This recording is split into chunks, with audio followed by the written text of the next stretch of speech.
So, good afternoon. I'm Dr. Maskaram Gabagzabe, Assistant Clinical Professor and Director of Inclusion and Community Engagement here in the School of Human Evolution and Social Change at Arizona State University. I feel incredibly privileged to be able to provide timely and important programming such as today's lecture, and I want to thank all of you for joining us. Welcome to the second event of 2023 in our colloquium series titled Toward a Liberatory Theory and Praxis with our 16th colloquium to date. This monthly series aims to highlight the work of contemporary scholars belonging to identities and traditions marginalized within mainstream Western academia who, through their work, confront neo-colonial power structures and challenge long-standing norms of knowledge production. It was born out of a demand from our graduate students for exposure to more critical scholarship that is relevant to their lived experiences and the times in which we are living. Specifically, I want to thank Tisa Lowen, Aaliyah Hoff, and Drs. Anais Roque and Nalubega Ross, who worked with me to conceptualize this series and to establish its parameters. I also want to thank all of the staff members who have and are helping behind the scenes to make this event happen. Nicole Pomerantz, Megan Martin, Alice Casey, and Danny Anderson. I also want to acknowledge CHES's leadership for supporting and sponsoring this series, specifically our unit director, Dr. Chris Stojanowski. Before I introduce our speaker today, I want to cover a few housekeeping items. Please note that this presentation and the Q&A session to follow is being recorded. You, the audience, will not be visible in the recording, and all of the mics will be off. As I mentioned, however, we will be leaving time for questions after the talk, and we're asking that you write your questions in the Q&A box at the bottom of your screen. If you would like to vocalize the question yourself rather than have me or our speaker read it out, please write live in parentheses at the end of the question you submit using the Q&A button, and I will call on you and unmute your mic so that you may do so. Okay, so without further ado, it is my pleasure to introduce today's speaker, Dr. Diane Wong. Dr. Wong is an assistant professor of political science at Rutgers University, Newark. She is also an affiliate faculty of Global Urban Studies, American Studies, and Women's and Gender Studies. She holds a PhD in American politics and an MA in comparative race, ethnicity, and immigration from Cornell University. Her research and teaching interests include Asian American politics, race and ethnicity, critical urban studies, comparative immigration, gender and sexuality, cultural and media studies, and community-rooted research. Her work has appeared in PS Political Science and Politics, Urban Affairs Review, Women's Studies Quarterly, Amerasia Journal, Politics, Groups and Identities, Gateways, Journal of Asian American Studies, and a variety of edited book volumes, anthologies, podcasts, and exhibitions. Her current book project, You Can't Evict a Movement, Intergenerational Activism and Housing Justice in New York City, focuses on intergenerational resistance to gentrification in Manhattan's Chinatown. Dr. Wong's research has received the Byron Jackson Research on Minority Politics Award, Susan Clark Young Scholars Award, and the Don T. Nakanishi Award for Distinguished Scholarship in Asian Pacific American Politics. Her research has been funded by prestigious grants from the Russell Sage Foundation, NSF, Smithsonian Asian Pacific American Center, Mellon Foundation, the National Endowment for the Humanities, the New York Public Library, Humanities New York, Mass Humanities, and Asian Women Giving Circle. Dr. Wong is also a socially engaged artist. As part of various arts and cultural collectives, she has held artist residencies with the Laundromat Project, Fourth Arts Block, Millet Arts, and Space on Ryder Farm. She has curated exhibits, including Homeward Bound, Global Intimacies and Converging Chinatowns for the Powell Arts Center in Boston, and her most recent collaborative exhibit, Archive on as Memorial, is currently on view through March 25th at Storefront for Ideas in New York City. She is a member of the Chinatown Art Brigade and co-founder of the WOW Project, a queer, non-binary, trans, and youth-led initiative based out of Manhattan, Chinatown that uses arts activism to combat displacement. Everyone, please join me in welcoming Dr. Diane Wong. Thank you so much, Dr. Gabrizio, for reading what sounds like my whole CV. It's really, really lovely to share space today, and really appreciate the invitation and to be part of this really exciting colloquial series as part of the School of Human Evolution and Social Change. Really excited to be part of this lineup. So today I'm going to be talking a little bit about my work with several intergenerational cultural collectives in Chinatown in New York City, and also sharing a little bit about my own journey as a community-rooted scholar and also socially engaged artist. So what I'm going to do is go ahead and share my screen. Just give me 1 second.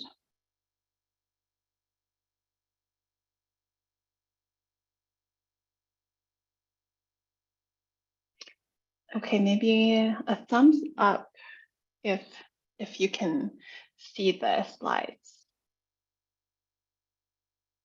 They're visible. Okay, thank you.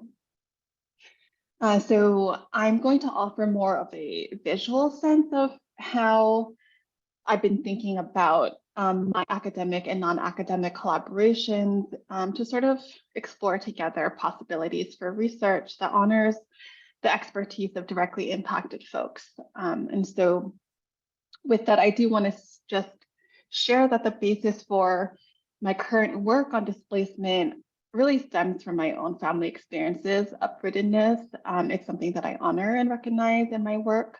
My mother's family is from the heart of Shanghai. Everyone grew up in one of these alleyway neighborhoods common in parts of urban China. And then in the mid 1980s, when the government pursued large-scale urban renewal and redevelopment projects, the city essentially pushed my grandmother, my mother, and my aunt and their neighbors out of their homes to construct a 6-lane expressway. And they were given a few days, 4 days to vacate and displaced to the outskirts of the city, 2 hours by transit. And so in the following decades, it seemed as though that instance of uprootedness continued to shape their lives in various ways, even after their arrival to the US. And so being from Flushing, Queens, and having roots in the Chinese diaspora in New York City, my research on displacement continued to develop when I worked as an educator at the Museum of Chinese in America. This was now over a decade ago.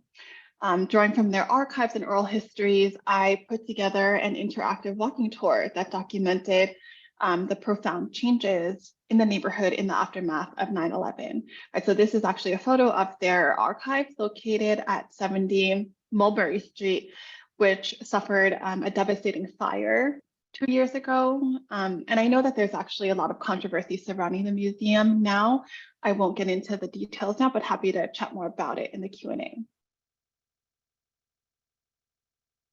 And so not many people realize this, but New York's Chinatown is one of the closest residential areas in proximity to Ground Zero. Spatially speaking, the neighborhood less than 10 walking blocks away. And so the social, economic, health effects of that event were catastrophic for its residents. And so my role at the time at the museum was to document how much the neighborhood had changed through oral history interviews with residents, restaurant workers, garment factory owners, workers, public health workers, mutual aid collectives. And so while gentrification was already well underway prior to 9/11, housing and land use policies in the years that followed really accelerated the pace of changes in Chinatown by allowing for upzoning and real estate developers to develop without any kind of accountability to local residents. Right? Many of the former factory buildings were converted into multi-million-dollar lofts, and developers purchased buildings with large number of rent-regulated units to convert them into luxury units and housing for profit. And just as a sidebar, I know that there are academic debates about the mileage and usage of the term gentrification. I do choose to use it in my work, following in the footsteps of organizers who use the term to describe what they see unfolding in their communities. So as a form of violence, a systemic process of uprooting folks from their homes. On the ground, gentrification has brought changes in use of space in Chinatown and how people interact with their blocks. So what we've noticed is that it leads to overdevelopment and changes in spatial dynamics that don't benefit the working class and immigrant population in Chinatown. There are currently over 160 white box art galleries in the neighborhood and many more upscale bars, boutiques, eateries that cater to a younger, more affluent clientele. This is a map produced by the Chinatown Art Brigade depicting the number of galleries that have opened up in the neighborhood since 2015, and that number has only increased even during the pandemic. Here are some of the other more visible changes that we've seen and documented. The image on the bottom left is actually called Meow Parlor, which is where you can drink coffee and play with cats at the same time. Actually displaced a tenant organizing group called CAB, Organizing Asian Communities, that I'll talk a little bit about later. But in addition to these more visible changes, there are changes that are unfolding behind closed doors that are not as easily discernible to the eye, right? Many predatory landlords have intentionally bought out entire apartment buildings and used various tactics to evict rent-regulated tenants for profit. These landlords have taken advantage of the fact that many of the tenants are working class, don't speak English, undocumented, or are just unfamiliar with the formal political processes as a method to clear out apartment units. It's common for landlords to shut down heat, right, especially in the wintertime, or to use construction as harassment to make living conditions unbearable. In one of the buildings that I work with, after a tenant had an argument with her landlord, right, the landlord moved her toilet into the living room, right, in retaliation. So these are kind of the conditions that a lot of the tenants that are living in Chinatown. While the conventional narrative is that residents are pushed out without a fight, that's simply not the case, right? My current work is about in-placement as much as it is about displacement. When so much about gentrification is about loss, right? What does it mean to stay? And I see this creative speculative work as a form of community care, this work that pushes us to envision alternative urban futures that is resilient, that is sustainable, one that exists without disposition in the making of everyday life. And so as I've been exploring this question through my work with these cultural collectives, I do want to share a little bit about what it looks like as it unfolds on the ground, the process, right? The messiness. And so I'll talk a little bit about my work with the WA Project and the Chinatown Art Brigade, but before I do want to speak to what this sort of experimental work looks like. And I want to offer a framework for thinking about this kind of collaboration, right, between movement-based scholars, cultural workers, and artists and residents.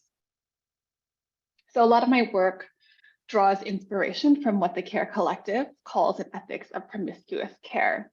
In the CARE Manifesto, which was published in 2020, the authors describe promiscuous care as multiplying who we care for and how we care, right? They describe it as an ethics that proliferates outwards to redefine caring relations from the most intimate to the most distant. As a framework for collaborative proxies, promiscuous care necessitates the caring for one another in ways that are capacious, and the construction of caring infrastructures that reflect sustained community participation. So to foster an ethics of promiscuous care and collaboration opens up the possibility for a more sustainable model of cooperative knowledge production that foregrounds community building, improvisation, embodiment, and reciprocity as core to the collaborative processes, right? As academic research becomes increasingly commodified, privatized, and inaccessible due to the gatekeeping nature of neoliberal academia, right, to imbue an ethics of promiscuous care in these community collaborations, I think really enables us to imagine new ways of sharing knowledge that are more inclusive and alternative methods of writing, right, researching, publishing, curating, and knowing that are effective and feels more alive. And so in what follows, I'm going to speak a little bit about how I've adopted this ethics of promiscuous care to my own collaborative work over the years. And I highly recommend the Care Manifesto for those who haven't read it yet. So the WOW Project is a community initiative that I co-founded through my research back in 2016. It's located at 26 Mott Street, Wing and Wong Co., which is the oldest store in Manhattan's Chinatown. I first met Gary Lum, who's on the far right in the photo, who's the shopkeeper of Wing and Wong Co. when I was midway through my dissertation work. After I interviewed Gary, he insisted that I connect with his daughter, Mei Lum, who had recently returned from working abroad in Asia. And so during this time, their family was thinking about selling their building along with the porcelain store that had been on the block and in Chinatown since the 1880s. After my first conversation with Mei, I invited her to accompany me on some of the interviews that I was conducting with some tenants, other shopkeepers, which led to a longer dialogue that inspired her to eventually take over the shop as fifth generation shopkeeper. And so I'm actually I have a video that I think we have enough time to play. So maybe we can play a few minutes of it just to give you a sense of how I first met Mei and got involved in this work. And it was originally across the street, where it was more of a general store. They also had like medicine. You could go there for like postal service. But then he moved it across the street to a bigger space in the 1920s, which is where we are today. Back in the day when mother-in-law took over in the mid-60s when her dad passed on. She wanted to focus on one object, and she found that porcelain was her calling. And for the past 50 years, my father-in-law and mother-in-law carried this business along and passed it on to us. This picture of all of us gathering here and having meals and going through our routines, opening the store 7 days a week, was a picture that all of us have. Leaving to go work and live abroad for 3 years, that courage that I had to leave home was rooted in my strong base here in Chinatown and with my family. She could rely on that memory in her ventures beyond Chinatown. And it brings comfort, safety, and security, and it's predictable. Myself and like my sister and my other cousins all have full-time jobs, and this was when like I think May was still abroad or had just come back. So none of our paths were to take on the store. Mother-in-law and father-in-law, they're 93 and 87. It got to a point where they were getting too old to carry it on. When I found out that my grandma and my parents were considering selling the building and giving up the business, it was really upsetting to me, and I didn't want to be so reactive. I wanted to understand where the decision was coming from. My grandma, I think, didn't want us to be trapped by the store. She saw it as a negative thing at the time. My family, I think, they didn't really know what to do in the time that we were going through the motions of putting our building on the market, talking to a bidder, and almost signing. They all were kind of frozen. She was in a fork in the road. She was accepted to grad school. We were on the cusp of selling the business, so there's a lot of conflict and struggle. I was the only one like jumping up and down, waving my arms like, no, this doesn't have to be something that just happens. And in the end, I didn't want it to be a decision that we regretted. And because we all live in the community, it's like, it would be so painful to walk past the storefront and see something else here instead of our space.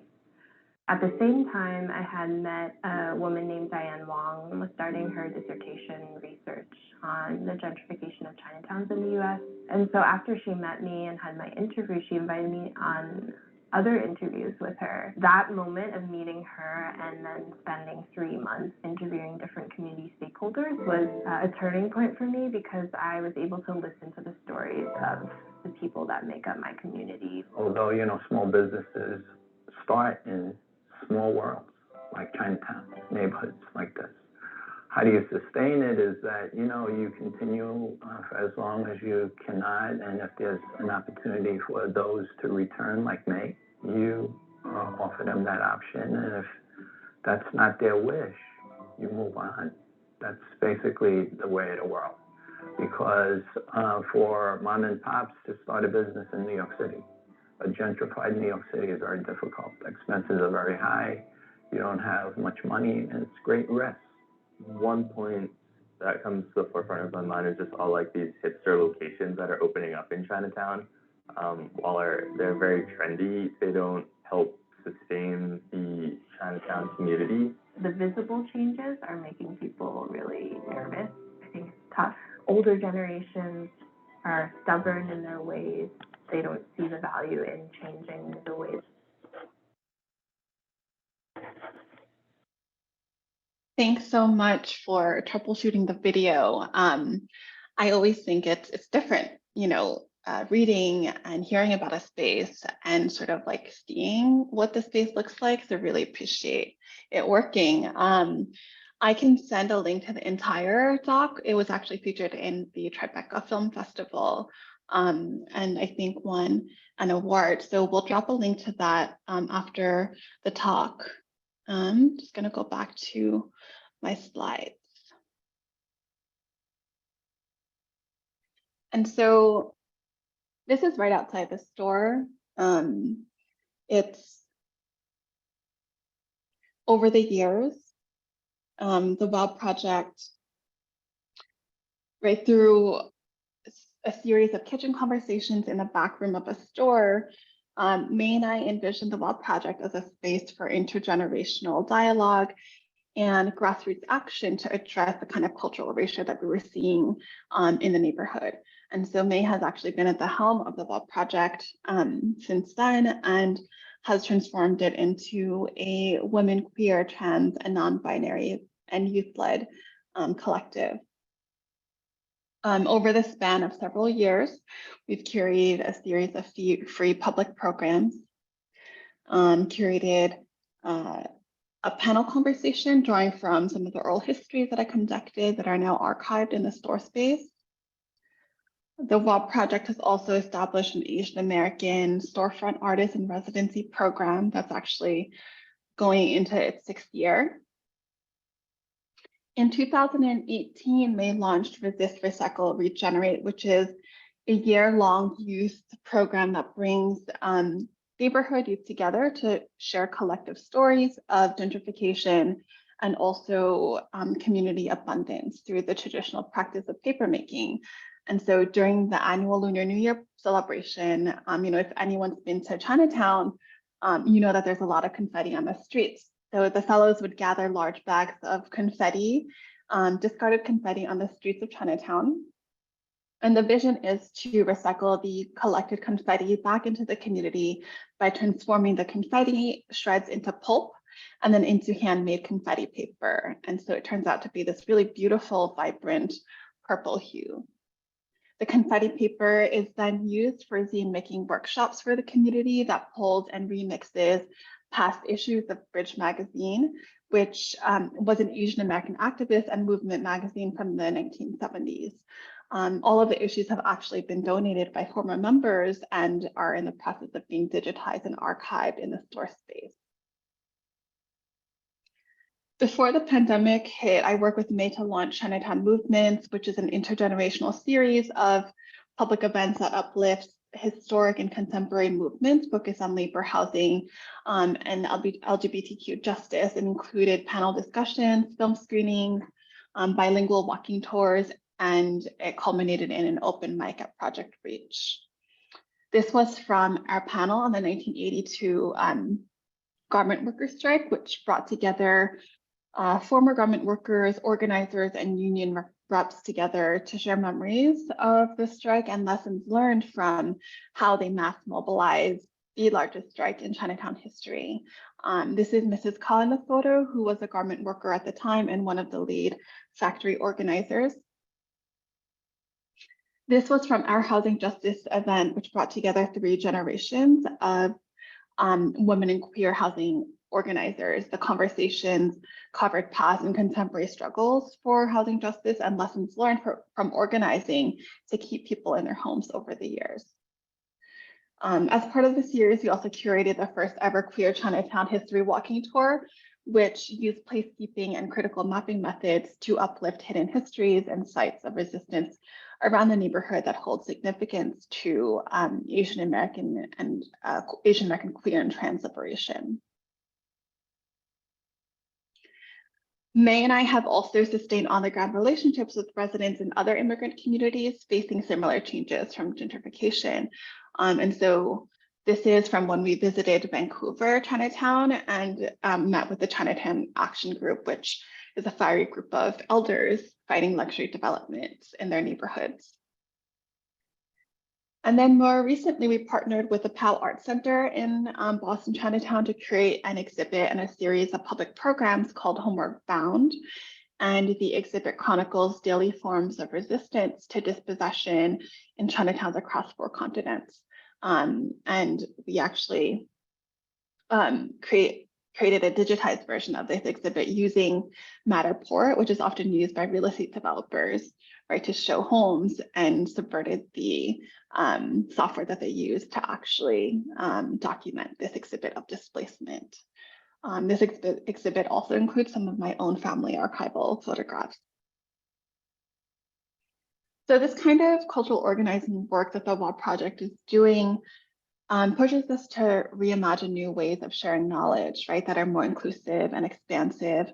It also, I think, importantly challenges the extractivist logics of the academy and recognizes that communities have long been stewards of their own knowledge construction, production, and dissemination, right? My work with the WAW project has just made me much more introspective about my own methodological choices, my ontological commitments, and thinking about multiple embodied approaches to questions around research justice. And so the second intergenerational collective that I work closely with is the Chinatown Art Brigade, or CAB. CAB is a collective of Asian American artists, media makers, and activists driven by the fundamental belief that aesthetic and material modes of production is essential to larger societal transformations, especially around questions of gentrification. I got involved with CAB through my work with CAB, organizing Asian communities and their Chinatown Tenants Union, which is a grassroots organization that builds the power of working class Asian immigrant refugees in New York City. Their work has more recently focused on police violence, tenants' rights, and evictions. Over the last several years, CAB has worked closely with the Chinatown Tenants Union tenants to curate a series of placekeeping walks as led by those most impacted by housing precarity, facilitated a series of bilingual participatory and counter mapping workshops using augmented reality to uplift the personal stories of tenant resistance and housing victories. Through our collaboration with CTU, over time, language justice has become a center and core principle of our work as a collective. The brigade has also held intergenerational art builds that often bring together Asian American youth, activists, students, organizers from across the city to create, these banners for large-scale protests and actions. This was one of the actions organized in front of James Cohen Gallery, whose art washing exhibit curated by Omar Fast was called out for being racist. CAB has partnered with youth organizers in Philadelphia, including Asian Americans United and Viet Lead in Philadelphia, to design a series of visual projections that draw connections between gentrification, immigrant detention, and immigrant deportation. The brigade has also worked around holding cultural institutions accountable, including museums, right, for art washing and displacement. We've worked closely with Decolonize This Place, which is a movement based in New York City that organizes around Indigenous rights, Black liberation, de-gentrification, and decolonization of cultural institutions. And so this is an image of an action that we organized a few years ago.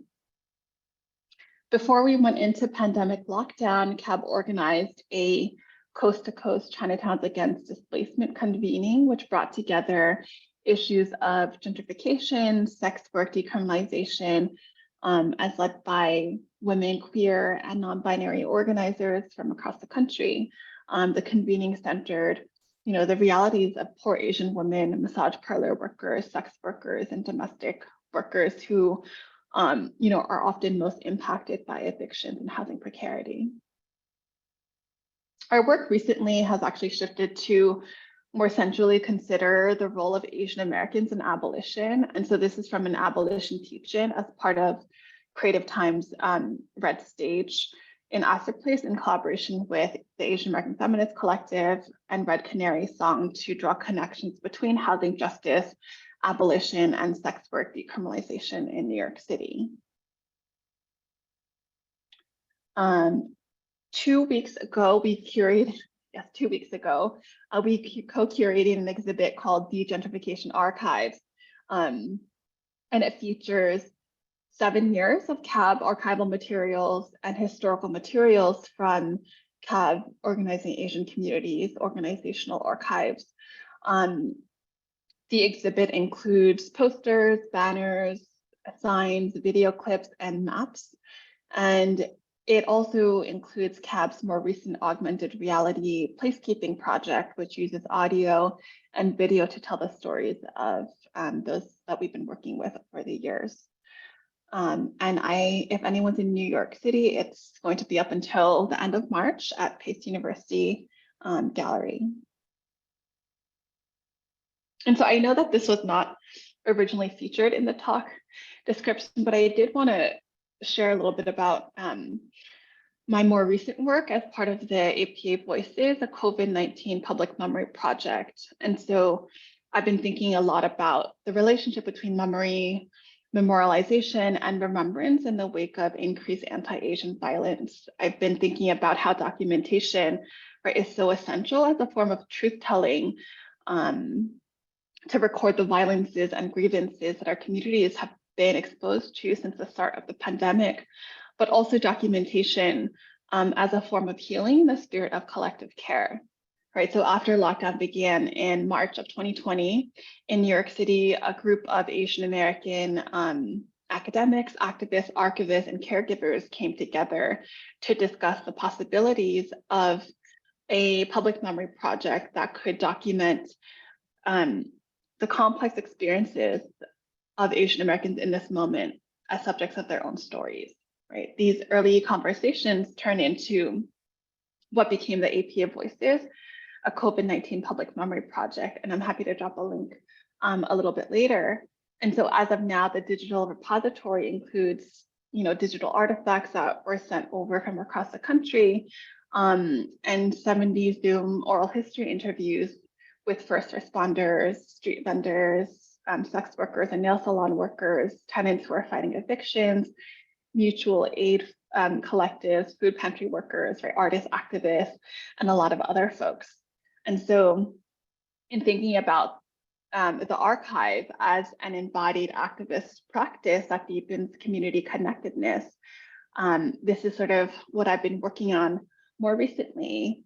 This is Archive as Memorial, an exhibit that pulls from the APA Voices, the COVID-19 Public Memory Project, and documents themes around mutual aid, community care, interracial solidarity, disability politics, and experimentations in mourning.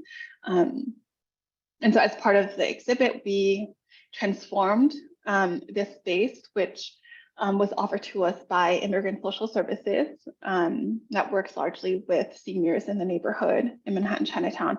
So this used to be a souvenir shop, right? And we transformed and worked with this space to transform it into the Archive as Memorial exhibit. And so this is certainly a process. Never really worked with a space like this before, and happy to talk more about what that process was like.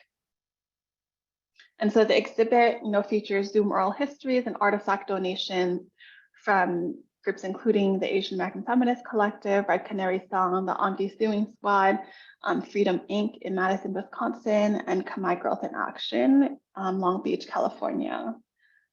This is the installation that Red Canary Song created for the exhibit, which honors the Asian migrant workers who were murdered in Atlanta 2 years ago, and the everyday lives of Asian massage parlor and sex workers. And so this is just an image of like what the gathering space looked like when we had our opening reception a few weeks back. I think this is the closest to community that a lot of us felt, right, for a very long time.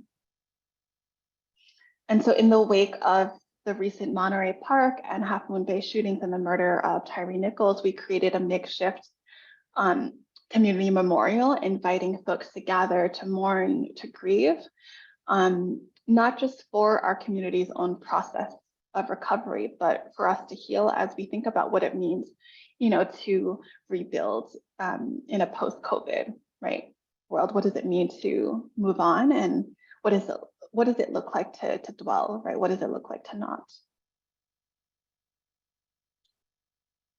And so Archive as a Memorial, right, the exhibit is just one of many life forms that this APA Voices project has taken over the last 3 years. And so this is, you know, the exhibit that will be up until March, but it's also taken the form of a virtual series of public programs. It's involved creating a public syllabus. It's involved improvised writing sessions together. It's involved annotating interviews together and holding listening sessions together. And more recently, right, we co-wrote a piece titled Dwelling in and Wellness that was published in the Journal of Asian American Studies. And so I think in holding this space, right, this exhibit, this memorial, I think this work has really reminded me of all the ways that we are not outside of the work that we do, right, that we're not outside of the pandemic, and that we're entangled, right, within and beyond its folds. And so I think that's a question that I continue to dwell on, and really hope to sort of just bring into conversation together right now. I think I'm going to end my talk here, and I'm really excited to be in conversation with everyone. Thanks so much for your time. Wonderful. Thank you so much for that. I have a question already in the chat, but I'll give you a second if you want to like take a moment to like grab a sip of water or something like that, and invite all of our attendees to please send us more questions so that we can answer them. I have so many of my own, but I want to give preference to our audience members. Our first question says, how do you track / translate this work in academic terms? I'm thinking about tenure review for students and their annual review, right? So yeah, so maybe you could address a little bit of what that looks like. Mm-hmm. So I guess I can't speak to, you know, the tenure review process because I'm just not there yet. But I imagine that, you know, this is a question that I will have to grapple with. And so, you know, I think a lot of universities in this moment speak to community engagement as a pillar of research, as a pillar of service, right? But I think when it actually comes to service review or any kind of review, it's a little bit more nebulous. And so I think it's really important just to, I think about experimental and creative ways to translate this work into things that are more legible, right? Forms that are more legible to folks, right, who are on the other side. And so I think for me, this has really looked like, well, if I'm going to be collaborating with a group of archivists, oral historians, right, many who are in academia, what are ways in which we can co-produce knowledge in a way that's legible, but also does not feel as exhausting? And so, you know, the piece on dwelling in and wellness that we wrote about this APA Voices project together actually speaks to our collaborative work. And, you know, it's still peer reviewed and published in a peer reviewed journal, but I think we took the liberty of creating a more experimental and collaborative and creative piece together where we felt like this would count for many of us who are still junior scholars, but also, you know, feels right in the moment because, you know, as mentioned, a lot of us still are writing within the folds of what we study. And so that's one way. Another way is just, I think, just being really in tune with what your institution privileges as community engagement, right? How does that translate into service, right? And what are ways in which materially it does count. So for me, I think having those conversations and knowing that seeing other folks, right, who are doing this kind of engaged work, and having it supported in various ways has been sort of a check for me. And so I think that's why I've been able to continue this creative work around exhibiting, curating. But again, I think if I weren't doing this work, then I don't know if I can be sitting for hours and writing, writing solo papers just seems incredibly isolating. And so this work would be meaningless if it weren't for the other things. Absolutely. It's, so sort of that it's also showing up in sort of the literature around, equity and diversity and inclusion within the context of sort of the academy, and this idea that historically what's been the answer is like, oh, protect junior faculty so they don't have to do the service or the community engagement, whereas like for a lot of us that come from marginalized communities, that work is life-giving. So it's rather than us protecting us from having to do it, what are ways that you can recognize that labor and reward it, right? And so that it counts as much as some of the other work, certainly. We're seeing a little bit of that needle moving in certain places, not nearly as fast, but what you were just saying just sort of resonates with the larger literature, right, about that push as well. We have some follow-up questions from Nicole, who asked the first question. I'm working on a growing community archive, and we're exploring ways to use the material and have the widest reach. Do you recommend any type of outreach activity? We are thinking about a podcast, but that's not very collaborative. Oh, well, I want to hear more about what this community archive is, because I think context matters so much, right? Like what community, where, and what kind of archival practices are already practiced, right, within community in ways that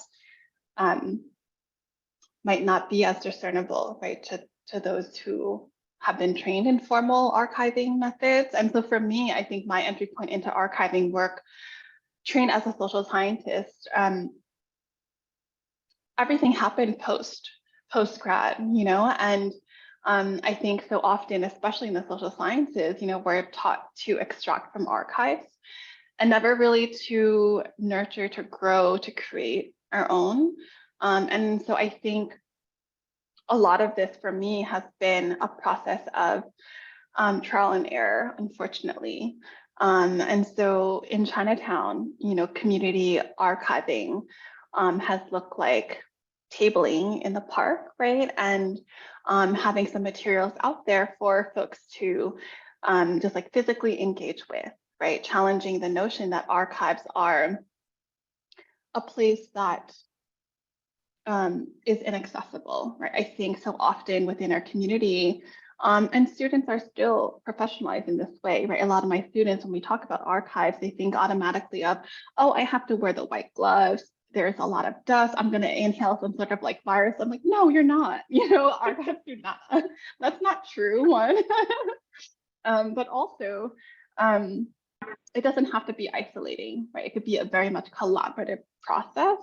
And so I think just finding out, what folks in community are comfortable with, like what do they think of when they think of preservation or remembrance, right?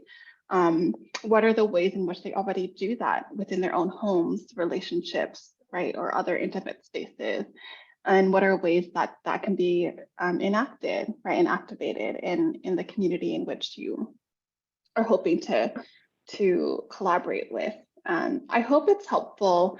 I'm sorry that it is very much a trial and error process. That's just what it's been like for me. But a lot of it is just turning on the head, like what we've been trained to think of as archival work, right? As as solo, as isolating, as something that belongs to the institution, to something that is liberatory, right? And to something that could build cross-generational connections and in ways that we might not even know right now. Absolutely. So there's another question, follow-up question.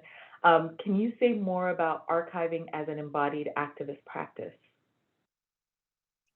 Yes, I'm happy to. But I also think, it touches upon, the last question that I think also is from Nicole, where, for me, thinking of archival work in the past has always been from the perspective of extraction, unfortunately, right? And so for this project, APA Voices, it's really challenged me to think about archiving as a embodied process, as a living process, as not something of the past, but is created right well into the future.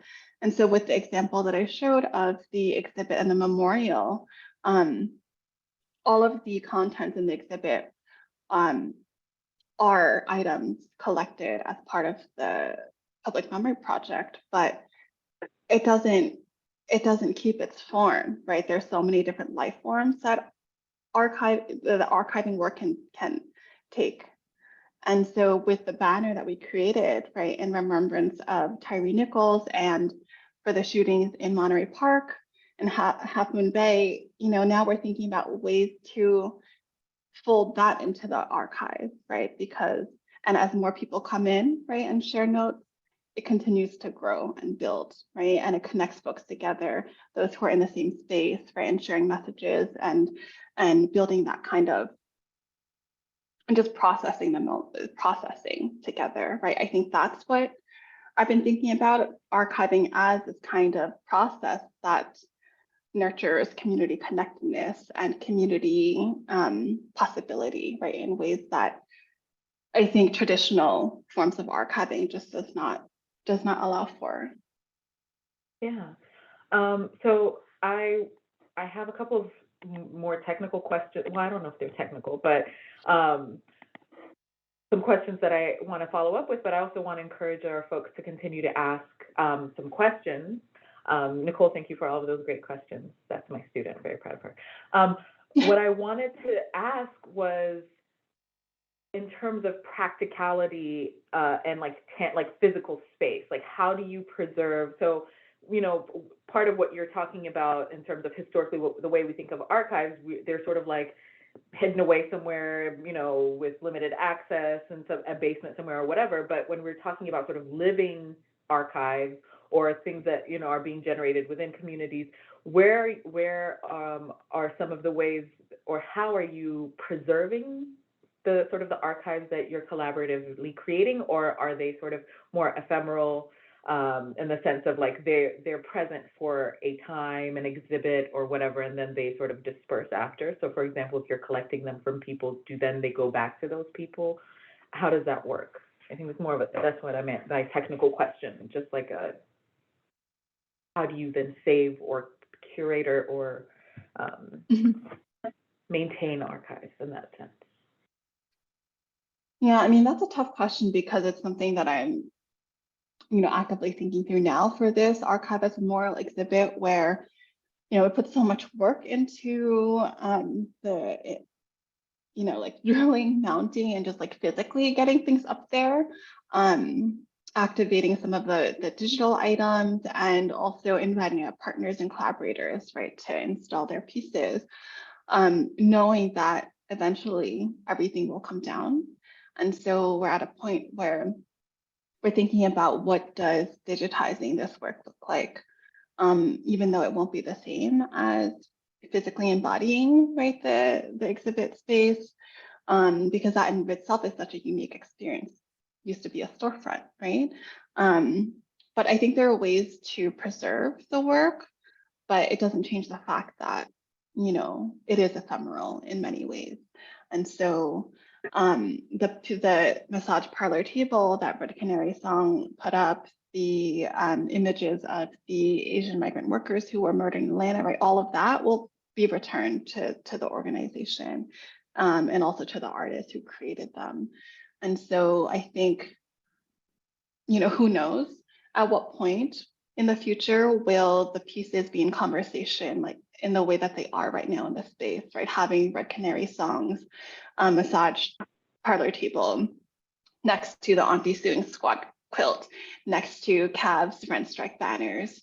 I'm not sure, right, how far along in the future those pieces will be next to each other and just interacting in the way that they are. But I think that's part of the beauty of this kind of work, is that there's always a possibility. Yeah, absolutely. And I think too, as you were saying, I'm thinking about the sort of the ways we privilege certain types or modes or forms of knowledge or whatever, right? Like, or history, for example, and how that doesn't necessarily, and sort of alternative ways that we see in a lot of our, BIPOC communities, right? Asian communities, African communities, right? So the way that for so long, sort of the written word and written histories have been sort of elevated as sort of the more accurate or the more, I don't know, academically rigorous or whatever, but doesn't necessarily take into account sort of the oral storytelling traditions from a lot of the cultures that some of us come from. And sort of taking that into account when thinking about archives, right? Like, maybe it doesn't need to be preserved in sort of like the traditional archive format, but that being able to have sort of conversations, like you sharing your stories, the people who have participated in the process of these exhibits, sort of passing down that information or the stories about those exhibits in an oral sort of storytelling manner, which may be more consistent with sort of their own cultural histories, or perhaps not. I mean, I'm projecting here, but like other ways that this might happen, right? Like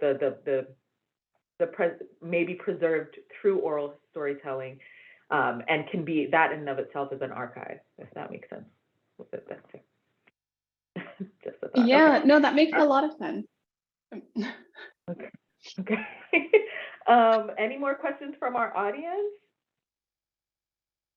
Okay, I have some more questions for you while we wait. So I'm really interested, I hadn't heard the term promiscuous care, or like I thought of it as a concept, but a lot, as I was reading what, how you were defining it, how the folks you were citing were defining it, it mimicked very much sort of colloquially the way that myself and friends and colleagues have talked about collective or community care, right? So in relation to self-care, that has become sort of very popular and very commodified in more recent years, right? That narrative has become a sort of that word has become very buzzy, and lost a lot of its sort of roots, or in what that meant. But I'm really I'm asking this question partially based on what the talk you just gave, but also sort of the article of the same name, which you authored, that came out last year. And here you say, you mentioned building care webs, right? That create collective access, so that the most precarious are able to fully participate in the work with autonomy and dignity. And I really liked this concept, and I was wondering if you could talk to us a little bit more about this idea of what these care webs might be, or give us some examples. Yeah, and so, the concept of care web is from disability studies scholar Lakshmi Piepsna Somashiran, and she talks about building care webs in her book, Care Work. And so that's something that I would recommend, if folks are interested in what these infrastructures look like. And so it's very much, inspired by the work of critical disability studies scholars in thinking more experimentally and expansively about how to take care of each other, right? How to do this work in ways that don't make us sick, don't burn us out, so that there's longevity, right? And so over time, part of this, it looks different for, the different collectives. And for the work with Chinatown Art Brigade, I think for us, a critical part of building, caring infrastructure centers language justice. So understanding that the work that is being produced, whether or not it's written, if it's mapping, if it's just conversational, that there is an emphasis on language accessibility, right? Because if auntie uncle are not on board, right, then this work doesn't really matter in the long run, right? I think all of us have to be on board and sort of understanding of the kind of language that all of us are using. And so even when it comes to terms like gentrification, right, that takes some translating. When it comes to terms like abolition, right, that also comes with translating interpretation. And so for us, that's become such a central part of our work, just ensuring that, right, everyone can understand the work that's unfolding and can just participate in the work as their full selves in a way that maintains autonomy, right, and feels good. And so that's just one example, but another would be, I think working with a lot of the tenants, they are limited with time. And so the way that they relate to time is very different from how I would relate to time. They have a lot going on. And so for us, it's one way to build and expand CareWebs is to expand to create more time for them, right? So that they can participate in our collaborative work. And so this might look like ensuring that meals are offered during our meetings, or that transportation is offered, or that there's coverage of, other expenses that they might need, or that there is childcare, right, at the meetings, to ensure that they can participate in ways that they can fully. And so it looks so different in different contexts. And some of it might be as simple as just checking in on each other, right, the next day if there was something really heavy that happened earlier on in the week. And so I think it's just those gestures that end up building these kind of infrastructures that allow you to participate in this work for a longer time, right? And to be part of it and to want to be part of this work. Yeah, I really love that. And I think there's, I've heard sort of bits and pieces of this idea of, at least at the very minimum, either financial compensation or childcare in more recent literature around community engaged work, right? From the coming out of the academy. But I really loved the nuance with which you talk about, whereas those felt like nice gestures, but like not necessarily sort of fully invested in incorporating sort of the nuance and the needs of community collaborators. I really liked sort of the various ways that you talk about it in this piece, and I highly recommend this article to anyone who's here. There's another thing that you mentioned in your talk, and is also in the paper, is that I don't know if I want to call it a method, but one of the things that you all did in collaboration were these placekeeping walks. And I really like the idea of that. Could you expand a little bit about what those looked like, and I guess just talk to us a little bit more about these placekeeping walks, what they were, what your goal was with them, what you feel like they did for the people who participated. Yeah, absolutely. I mean, I also want to say, one of my favorite forms of just care in these spaces is maybe this is because my love language is acts of service, but like receiving fruits. Like often at the meetings, a lot of the tenants, especially one, would just like bring bags of oranges. And so initially I'd be like, well, we can't finish all of this, but it's really an act of care, right? It's caring, ensuring that people have enough nourishment to want to stay, right? To discuss the difficult things that we have to get through. But on your question of creative placekeeping, so the term placekeeping is actually deliberate because it challenges creative placemaking, which is a term that is often used by real estate developers to gentrify, right, certain areas, right? So creative placemaking is actually a process where developers work in tandem with artists or cultural institutions to aesthetically remake certain neighborhoods look more right pleasing or friendly, right? And so this involves creating large murals or painting the side of buildings and stuff like that. And so for CAB, the practice of creating a placekeeping was sort of turning that on its head, right? Recognizing that communities have long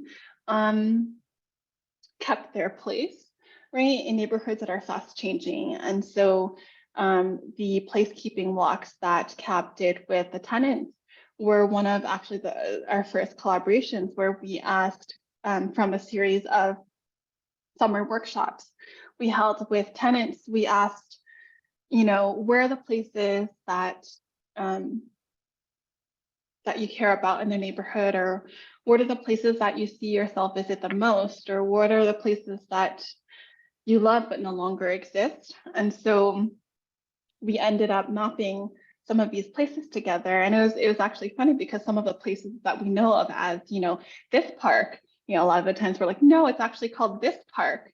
And so it opened up just a lot of conversation about how we interact, how we name and engage in just everyday neighborhood spaces. And so after we created the map together over a series of workshops, the placekeeping walk that we did together was actually going to visit some of the places that people shared about. And so as an example, one of the tenants brought us to where she lives with her and her mother, and shared about the experiences that she's encountered over the years with landlord harassment and eviction and just her living conditions. Another tenant brought us to where she used to work as a garment factory worker, right? And the building had already been converted into, this luxury boutique gym. And so that was another location. Another CAB member who's from Chinatown took us to her family-owned noodle restaurant, right? And just shared like memories of growing up on the street. And so all of this was recorded, and that was one of the earliest projects that we did together. Yeah. Okay.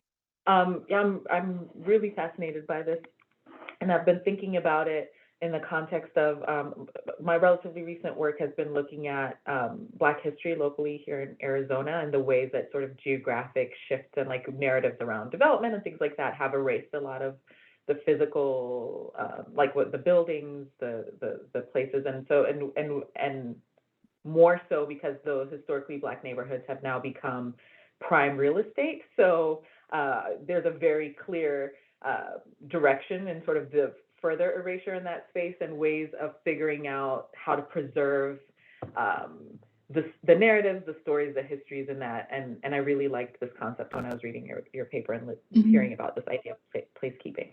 I'll go to an audience question, and then I have another follow-up of my own. So it's Nicole again. For your research, how do you catalog and analyze visual mediums? Have you had photography training, or do you use photo voice as a method at all? So how do I catalog and analyze visual mediums? I think that's, for me,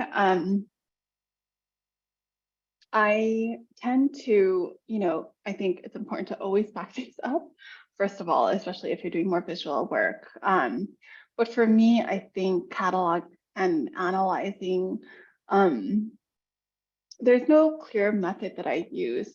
I think a lot of it is just, so like activating some of the photographs. For me, I'm more visual, right? And so a lot of it would go in the form of, would take place in the form of an exhibit, right? As opposed to, a photo essay or something like that. I haven't had, formal photography training or anything like that. I think a lot of it's just been learning on the go, and just experimenting. So in terms of like methods, I learned photo voice I think I tried it earlier on in some of my work, but it wasn't necessarily translating, right, or resonating in a way that some other more interactive methods resonated with the communities I was working with, right? So at least for a lot of the tenants and youth, like more interactive methods, like the placekeeping walks, the augmented reality component was really exciting because tenants already knew what a QR code was and like, well, this is the technology that I already use, right? Or like critical mapping, I think those forms maybe attached onto photo voice would be something that would be exciting and could work, right, for the communities that I'm working with, but I haven't really necessarily tried it.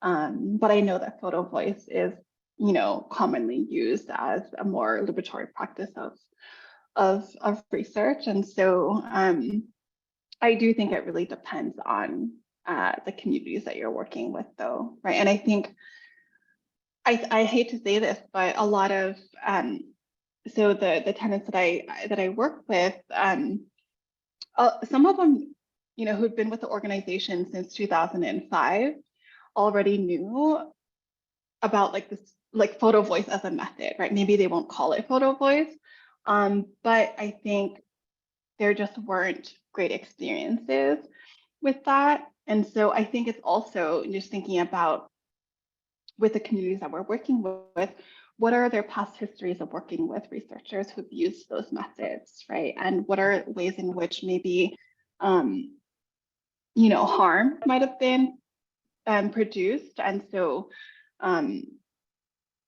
part of this work, right, then asks us to deal with questions related to harm reduction when it comes to communities engaging with academic researchers, right? And so this is obviously part of like a much longer conversation. But I think for me, I just think about, you know, so methodologies that are meant to be liberatory, but then actually do more harm, right? I think it's really important just to question, yeah, to question those practices.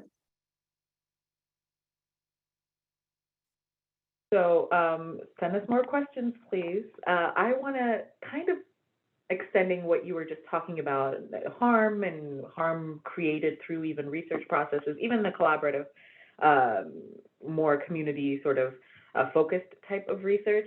You have a section in your article that talks about aftercare, which I thought was really powerful, and I thought maybe you could, and that's one of those things that, you know, I've seen in more recent sort of things that I've engaged with, scholarship that I've engaged with BIPOC scholars, particularly looking at, you know, a lot of the research, social science research especially, can be asking sort of open old wounds or re-traumatizing sort of our community participants as they relive sort of these experiences. And this idea of aftercare, like what is our responsibility and what do we do afterwards to sort of help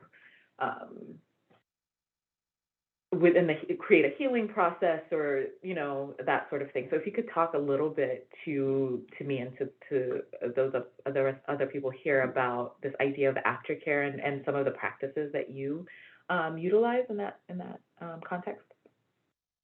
Yeah, I love that question. And I also, so the term aftercare is from oral historian Piper Anderson.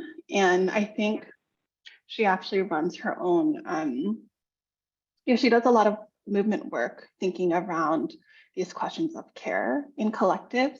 And so I think for anyone interested in pursuing this kind of work, definitely look into her work more. But for me, I think it really stemmed down to the fact that all of us were getting really burnt out, right? A lot of us are educators. You know, a lot of the folks in the collective are contingent, right? They're adjuncting at multiple universities in New York City. And so on top of doing this, right, organizing work, this collaborative work. And so I think for us, it was really thinking about how do we make this more sustainable? And how do we, right, as folks who also live through, right, some of the traumas of the changes that are unfolding in Chinatown, how do we do this work in a way that is not emotionally draining, right? I think the example that I used in the article is, so CAB worked on a series of here to stay projections where, we projected tenant stories onto buildings in Chinatown in the evening, where it sort of like lit up on the building, and some of the images are of places in the neighborhood that no longer exist.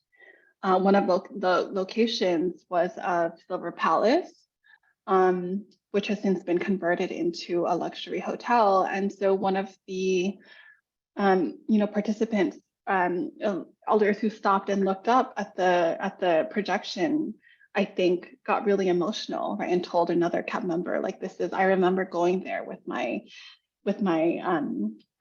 father, and like it just brought back a flood of memories. And so this work, it does open, right, wounds and is re-traumatizing in many cases. And I do think it's a responsibility of us, right, of folks who are in community, in collaboration, to think about how do we care for folks who have, experienced and have been re-traumatized by what we put out, right? And so I think it's still something that we're working through. One of our collective members went through the POC healing collective training, right, in the city, and is now like a trained Reiki healer. And so I think there are different ways that we can engage with this healing work that feels right. But I think thinking about aftercare is really critical, because so much,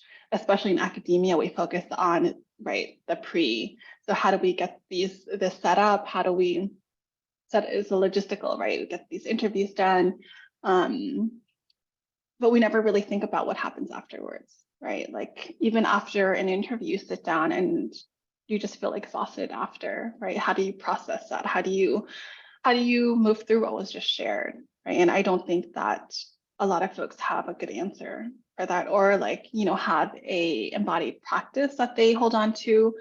But this is a question that I do think academics, scholars do need to take into account, because especially for folks who are doing more qualitative oriented work, right? This archival work, oral history work, where the places you enter are not in a vacuum, right? They have a lot of, there's a lot, right, that exists. And so what happens to you when you leave with all of that?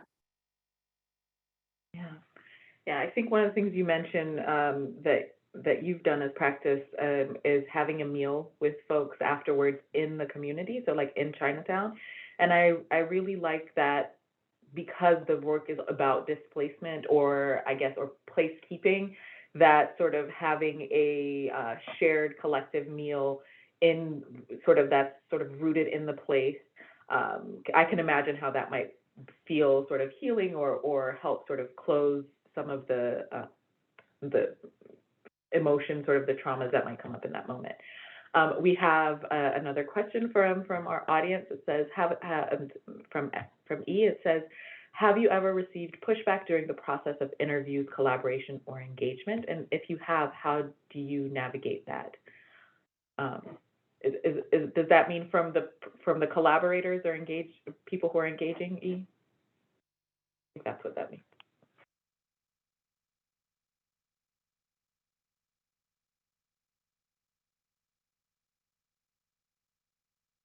Oh.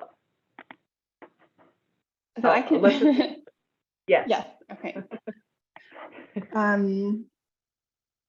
Yeah, I think, especially when it comes to working with like Asian elders, there's obviously the stereotype that Asian elders, or Asian Americans in general, are just like very passive, quiet.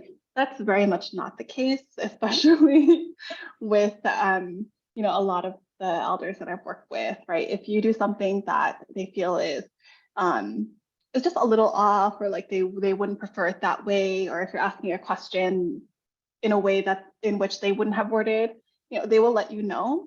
And so definitely, I wouldn't say, I'm not sure if that's pushback as maybe like constructive criticism, right, of how, you know, scholars might word certain questions during interviews.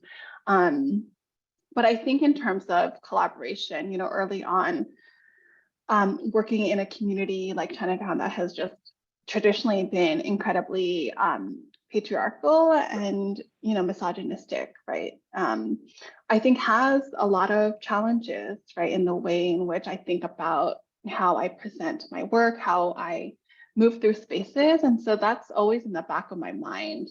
And, you know, I think over the years, just because the collectives that I've worked with have mostly been with like queer and gender expansive folks, like it's never really been an issue. But you know, a lot of spaces in community are, it wouldn't, the work that I do wouldn't be received in the same way, right? And unfortunately, I think it's a process of just getting to know the history, the context, the different relations between the groups that you want to work with and the collaborators that you want to work with.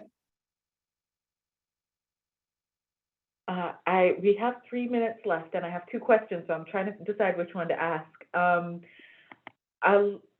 I guess I'll ask the one I wanted to ask initially, but I did have another question. I'm interested to learn more about sort of the intergenerational aspect of the work that you were doing. But I think the question that I'm going to ask is actually about,